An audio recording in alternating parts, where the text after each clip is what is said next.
எல்லோருக்கும் வணக்கம். இன்றைக்கி ரசம் எப்படி செய்யலான்னு பார்க்கலாமா?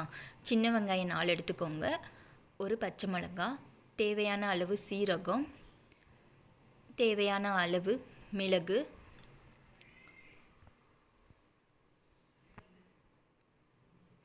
தேவையான அளவு வெள்ளைப்பூடி எடுத்துக்கோங்க. என்கிட்ட மலை பூண்டு தான் இருந்துச்சு, நான் இதை எடுத்துருக்கேன். நீங்கள் நாட்டு வெள்ளைப்பூண்டு இருந்தால் எடுத்துக்கோங்க. எல்லாத்தையும் ஒரு மிக்சி ஜாரில் போட்டு கரகரன்னு அரைச்சி வச்சுக்கோங்க. கூடவே தனியாக நல்லா கசிஞ்ச 2 தக்காளி பழம் எடுத்துக்கோங்க. இங்கே பாருங்கள், கொத்தமல்லி நான் தலையாக இல்லாமல் அதோடய காம்புகள் எடுத்திருக்கேன். அதையும் போட்டு சும்மா கரகரன்னு அரைச்சா போதும். இதுதான் நம்ம புளியோடு சேர்க்க போகிறோம். இப்போ புளி பாருங்கள், ஒரு எலுமிச்சப்பழ சைஸில் எடுத்து நல்லா ஊற வச்சுருங்க. நல்லா புளி கரைசல் ரெடி பண்ணி வச்சுக்கோ. இப்போ இந்த புளி கரைசலில் நம்ம அரைச்சி வச்சுருக்க அந்த தக்காளியும் கொத்தமல்லியையும் சேர்த்து நல்லா கலந்து விடுங்க. பாருங்கள் எந்தளவுக்கு கரகரன்னு அரைச்சிருக்கோம்னு. இந்த ஸ்டேஜில் தேவையான அளவு மஞ்சள் தூள், தேவையான அளவு பெருங்காயத்தூள், தேவையான அளவு கல் உப்பு போட்டுக்கோங்க. நமக்கு எவ்வளோ உப்பு தேவையோ அந்த அளவுக்கு சேர்த்துக்கோங்க. இதை நல்லா மிக்ஸ் பண்ணி விட்டுருங்க. பெருங்காயத்தூள்னால் அடியில் தங்கிரும். ஸோ நல்லா கலந்து விட்டுருங்க. இதை ஒரு பக்கம் வச்சுக்கோங்க. இப்போ ஸ்டவ் ஆன் பண்ணி கடாய் வைங்க. தேவையான அளவு எண்ணெய் விட்டுக்கோங்க.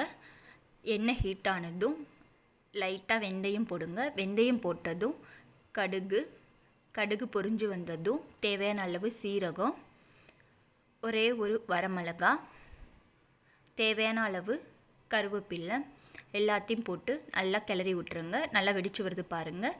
இந்த ஸ்டேஜில் நம்ம ஃபஸ்ட்டு அரைச்சி வச்சுருந்தோம்ல மிளகு வெள்ளைப்பூடெல்லாம், அதை இதில் போட்டுருங்க. போட்டு ஒரு 2 நிமிஷத்துக்கு நல்லா பச்சை வாடை போகிற வரை கிளறி விட்ருங்க. பாருங்கள் எந்த அளவுக்கு கிளறி விட்றோம்னு. நல்லா கிளறி விட்டுட்டு நம்ம அங்கே கரைச்சி வச்சுருக்கோம்ல அந்த தண்ணியை இதில் ஊற்றி விட்ருங்க. அவ்வளோதாங்க, ரசம் ரெடிங்க. நல்லா ஊற்றி விட்டுட்டு இந்த நேரத்தில் ரசத்தில் தேவையான உப்பு இருக்கான்னு பார்த்துக்கோங்க.